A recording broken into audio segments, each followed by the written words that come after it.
C'est vrai. Et quand on priait, qu'est-ce qui s'est passé? Quand on a commencé, quand on a commencé la prière, c'est comme si je me retrouvais dans du feu. Tu te voyais comme dans le feu. Voilà. D'accord. Avant que quand tu as ouvert la bouche nette, c'est comme j'ai vu comme deux êtres s'enfuir. Et puis jeter des choses dans ma main. Donc je sens comme deux personnes fuyaient et puis jetaient quelque chose dans ta main. Dès que tu as ouvert la bouche, ils se sont enfuis. Et puis ils ont jeté des choses dans ma main. Donc j'ai commencé à sentir une odeur dans ma main. Une odeur dans ta main. C'est là, si vous avez remarqué, elle a commencé à faire comme ça. Ils ont jeté et puis ils se sont enfuis. Après j'ai vu le feu s'intensifier. Le feu a commencé à grandir. Je sentais encore en profondeur. Ils ont mis feu, c'est. Comme si Pasteur, ils ont mis feu, c'est. Je suis comme si on me faisait monter, monter, puis comme si tu étais dans un trou, tu te faisais monter. Voilà. C'est ça, non? Tout était rouge, tout était flamme. Tout était feu. Et effectivement, le feu qu'on déclarait, là où son âme est. Ça embrasait tout. Et puis du coup, j'étais expulsé comme dans un cimetière. Enfin, j'entendais une voix de femme qui s'enfuyait. Une femme. J'ai demandé, qui es-tu? Watao, je m'en vais, Watao. Puis elle battait, c'était comme si j'entendais sa voix de loin. Et puis après, je me suis retrouvé comme jeté dans un cimetière. Le cimetière, comme si j'étais en profondeur. Comme vous étiez par la suite en train de prier, comme s'il y a eu du monde dans ce cimetière. Du monde qui cassait. Alléluia. C'est comme on cassait quelque chose pour rentrer en profondeur. Ça cassait, comme du monde. Les anges même sont allés casser la dans prison. les rues, là. C'est comme ça, beaucoup de voix. Effectivement, le monde des cimetières, c'est un monde. Et puis ça cassait. Donc, comme d'autres s'enfuyaient, comme d'autres étaient en train de mater, terrible. casser. Il y avait comme si, quand bombe tombe quelque part, façon, le monde... Tout le monde commence à chercher. Et puis d'autres continuaient, et puis ça cassait. Ça m'a trouvé. Mais je me suis vu comme si on avait mis cadenas, scotch. Parce qu'il a vu qu'elle a fait comme ça. Elle le tirait. Alors que quand ton âme est liée dans le séjour des morts ou dans le cimetière, soit un cadenas, soit un scotch ou une corde. Donc elle a commencé à faire comme ça. Si tu suis bien la vidéo, tu vas voir qu'elle a fait comme ça. Elle a commencé à retirer. Ça a été retiré, c'est là j'ai pu prier. Mais quand j'ai crié, c'est comme tous mes côtes étaient tellement liés, comme si j'étais lié. Comme de toute façon on voit dans les dessins animés, les Scooby-Doo sont roulés. On voit quand on voyait les gens sont roulés jusqu'au bout. C'est comme ça que j'étais enchaîné. Et puis du coup, quand je criais au secours, c'est là maintenant la dernière couche de ce sous-bâtiment a été brisée. C'est là que la dernière couche de ce sous-bâtiment a été brisée. Donc c'était plusieurs étages. C'est comme des dalles. Son âme était loin. Et puis, la dernière couche est cassée, tombée sur moi. Là maintenant, ma voix a commencé à sortir, j'ai crié, c'est là maintenant tu criais. Et puis, c'est comme si c'était comme un scie, mais qui allait rapidement. Quand ça touchait, ça a commencé à scier. Tellement les trucs étaient beaucoup. Donc ça sciait. Et quand c'est sorti, je sentais tout mon corps endolori. J'étais rempli de douleur, pas possible. Et j'entendais comme des voix qui se sont, quand on fait des choses et puis les gens sont à côté. J'ai senti comme une voix au milieu de ceux qui se sont enfuis, qui se sont mis loin, qui regardaient la scène. Quand j'essaie de soulever ma tête pour dire, on ne fait pas qu'elle sorte, Disent qu'on ne veut pas qu'elle sorte, elle ne veut pas qu'elle sorte. Elle va sortir, elle va sauver les gens, il ne faut pas, elle va sortir. Mais quand ils arrivaient, il y avait comme s'il y avait une résistance. Tout le monde qui était en train de casser n'était plus à leur niveau, mais ils ne pouvaient pas venir. Quand je voyais la lumière était tellement forte, j'essayais d'ouvrir les yeux, je ne pouvais pas, mais je sentais qu'il y avait du monde autour de moi. Et c'est comme ça du coup. Comme si une main est venue, quand la main est venue, j'étais propulsé hors du lieu où j'étais. C'est comme ça que j'étais jeté dehors. Puis, comme il me disait, cours maintenant, il est l'heure, cours. C'est là que tu as commencé à courir. C'est ce qui s'est passé ici. Amen. C'est comme si j'ai couru une longue distance. Quand je suis arrivé à la porte, je me dis, mais voici le cahier, tu dois décharger. C'est comme ça que j'ai commencé à écrire. pour sortir de la prison, il faut que tu Tu écrives. remplisses les Il dossiers. me dit, c'est là que je dois décharger. Tu as commencé Il à m'a donné un stylo, puis j'ai commencé à écrire dans un grand livre. un grand livre. Un grand livre. Quand j'ai écrit un peu, Le livre il de fallait la que j'écrive condamnation. encore. Il fallait que j'écrive beaucoup. J'étais pressé de quitter l'endroit.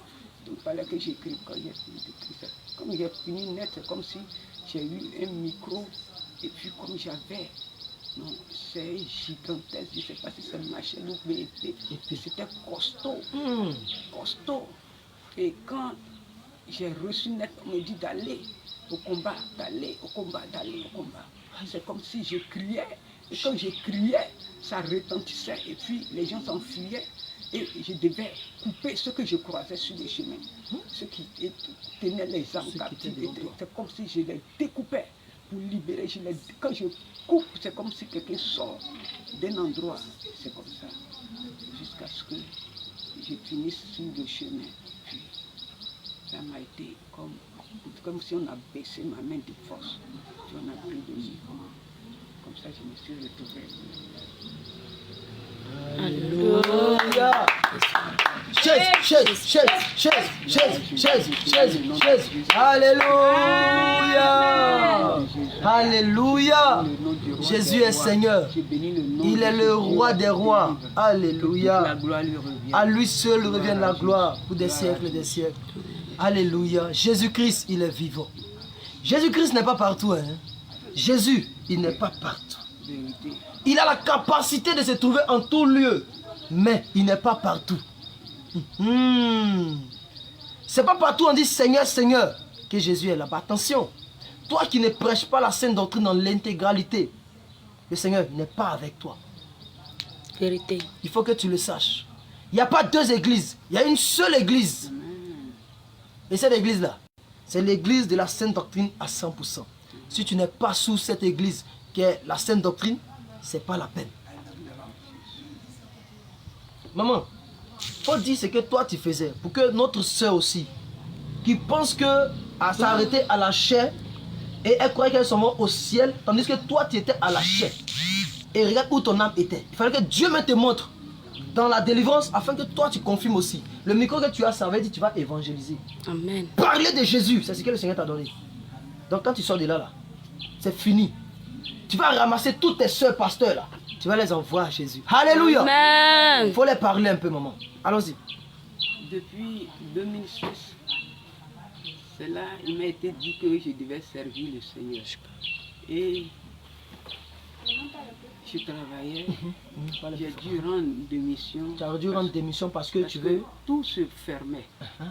Jusqu'à ce que je tombe sur une dame, je suis allé rendre visite avec mon patron.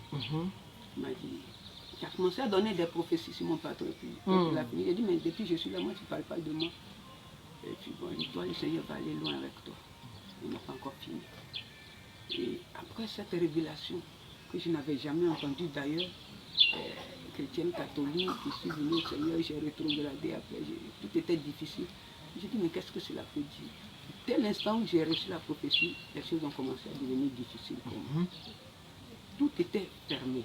On paye les gens, on ne me paye pas. Soit mon bulletin de salaire va disparaître. Et tout était devenu difficile jusqu'à ce que je rappelle la dame un jour pour lui dire, ah, ce que tu as dit là, qu'est-ce que tu avais dit même? Elle dit, il faut aller évangéliser. C'est comme ça que j'ai commencé.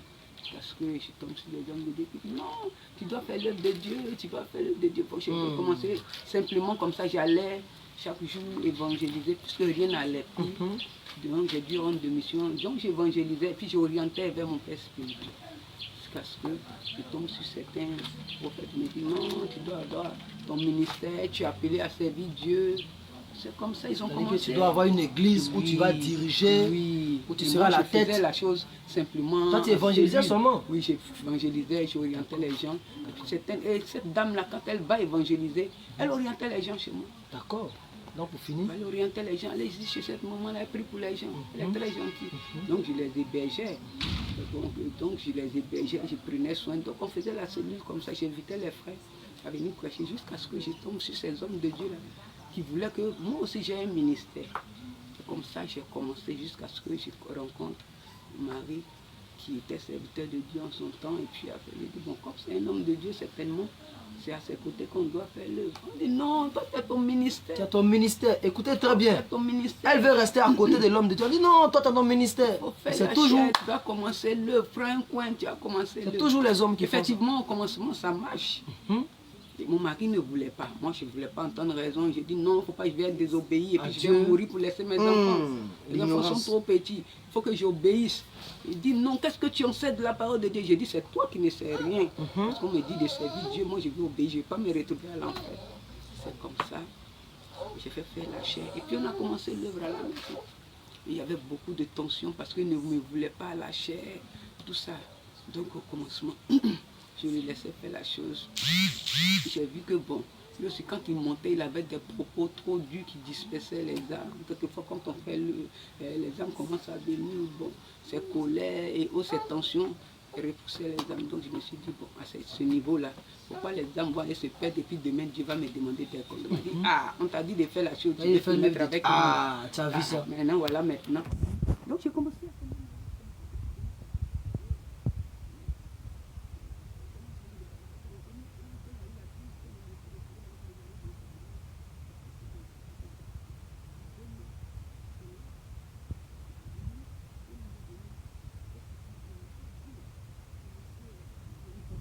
De la tension.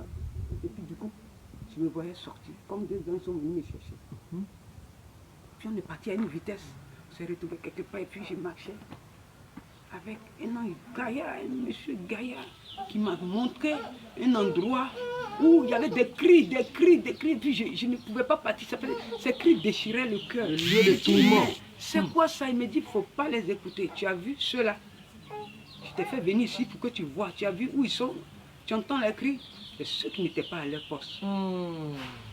Ce sont des hommes de Dieu qui ne sont pas à leur poste. Viens, je vais te montrer quelque chose. Et puis on allait, on s'est retrouvé à une autre vitesse quelque part dans une salle. Limite, avec des chaises, des couronnes. En tout cas, une table bien dressée, très longue. Puis je demandais, mais ici c'est où? Il dit, c'est personnes dont tu as entendu les cris. Voilà où ils doivent se retrouver, mais ils ne viendront jamais. Et je voyais les dispositions, comme quand on fait les grandes cérémonies, on met les noms des invités. Puis je cherchais. Il dit, mais donc, et moi alors, où est ma table? Quand j'ai commencé à chercher, il m'a dit, c'est pas. Je suis venu te montrer pour que tu saches où tu dois être. Je ne voulais plus sortir, tellement l'endroit était beau. Il m'a tiré, il dit non, c'était pour me montrer. Et puis, c'est comme si on m'a projeté, ramené. Quand je me suis réveillée, c'était mon mari, j'ai dit, mais j'étais morte. Voilà, les gens sont venus me chercher, voilà. On a eu peur, on s'est dit, ah, certainement, il s'est dit, ah, donc je vais te laisser faire l'œuvre, il ne faut pas que tu vas mourir, et puis on va me demander ton sang. Donc, lui aussi a commencé à laisser faire les choses. Comme ça, jusqu'à ce que la chose... Mais j'ai vu que à chaque fois que ça prenait forme, ça se cassait. À chaque fois que ça prenait... Quand le monde commence à faire ça, ça se casse. Et puis la maladie, 2011, 2012, 2014, là, c'est des crises à ne point finir. J'étais grosse par le passé. Tandis que tu as l'esprit de Dieu. Et toujours malade. Donc j'avais commencé à avoir peur. Ma fille qui est venue ici, par moment je l'appelais, j'ai dit, ah chérie, je ne sais pas, est-ce que vraiment je suis à mon poste? Parce que je suis tout le temps malade. Je ne comprends plus tout le temps. Je prie pour les gens sont guéris, mais moi je suis malade. Est-ce que je suis à mon poste? Pardon, il faut interroger Dieu. C'est dans ça on est jusqu'à ce que je devienne comme ça. Alléluia. Et là, j'étais toujours en train de chercher la solution. Seigneur, aide-moi. Je ne vais pas mourir sans.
réflexive, cœur tout ça. endolori. Enfant, c'est comme ça. Jusqu'à ce qu'un jour, sa soeur me dit, ah maman, tu ne vas pas croire, je vais te donner la nouvelle. Elle m'a dit que c'est coiffé que je fais.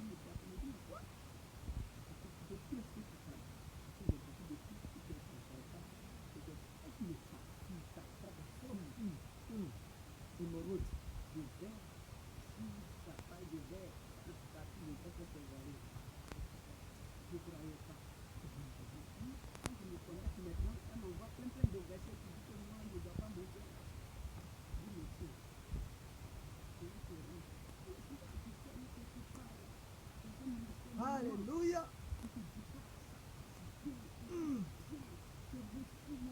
Attends. C'est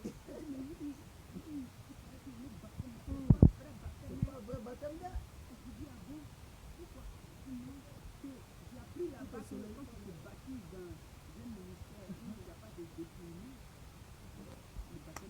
C'est zéro.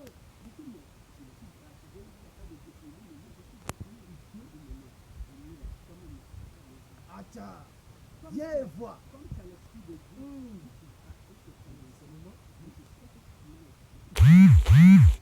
Alléluia. Moi, quand je l'ai revu, j'ai vu vraiment une transformation. Transformation. Il me dit, maman, donne-moi des pailles, je vais coudre Les belles robes. Tu es venu me fatiguer encore parce que chaque fois, c'est comme ça, quand je lui annonce l'évangile, quand elle est touchée, elle ramasse tout, on offre aux gens, et puis je dépends de l'argent. Après, elle revient encore.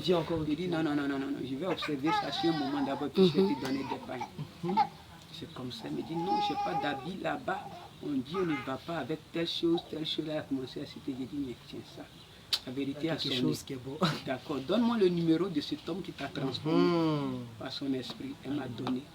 Quand j'ai appelé l'homme de Dieu, il était en communication. Comment il s'appelle?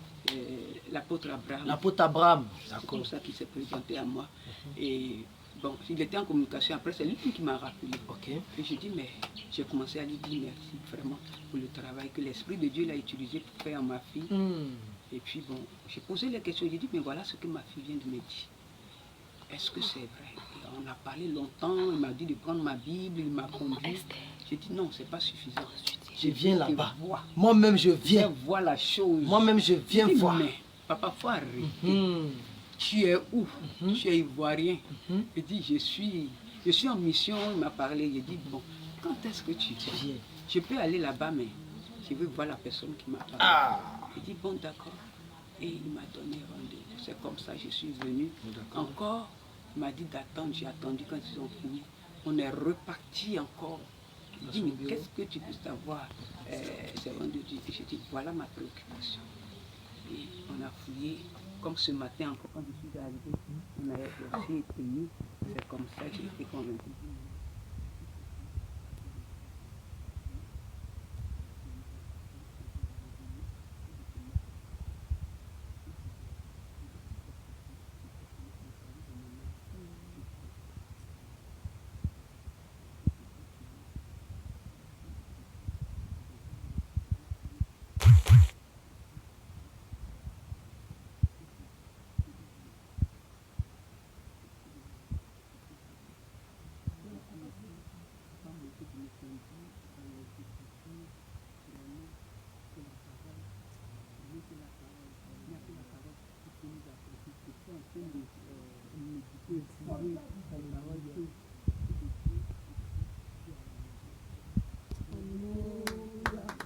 Oh yes. Alléluia. Bienvenue maman. Bonne arrivée, bonne arrivée, bonne arrivée. Que le Seigneur te bénisse. Peuple de Dieu, que le Seigneur vous bénisse. Voilà, vous qui nous suivez en ligne, voilà, c'est la première fois que vous voyez. Voilà, vous voyez. Ça veut dire que nous ne comprenons pas ce que vous voyez en ligne. Et nous t'appelons aussi toi, servant de Dieu. Toi qui as la chair, toi qui prends le micro et qui dis aux hommes, levez-vous, on va bénir le Seigneur. Alléluia, amen. Oui, que Dieu te bénisse. Bien-aimé, laisse-moi te dire que tu n'es pas à cette place. Parce que depuis 2014, le Seigneur nous dit qu'on n'est pas à cette place. Mais nous ne comprenons pas ce que le Seigneur est en train de dire. Parce que quand notre Dieu parle, il parle en parabole. Au fur et à mesure, avec le temps aujourd'hui, elle conclut qu'elle n'était vraiment pas à cette place. Et je bénis le Seigneur pour la vie d'Émeraude. Voilà, toi qui as permis que ta maman soit ici. Parce que le travail de ta maman aussi, il y a beaucoup de personnes qui se vont venir. C'est pourquoi la Bible dit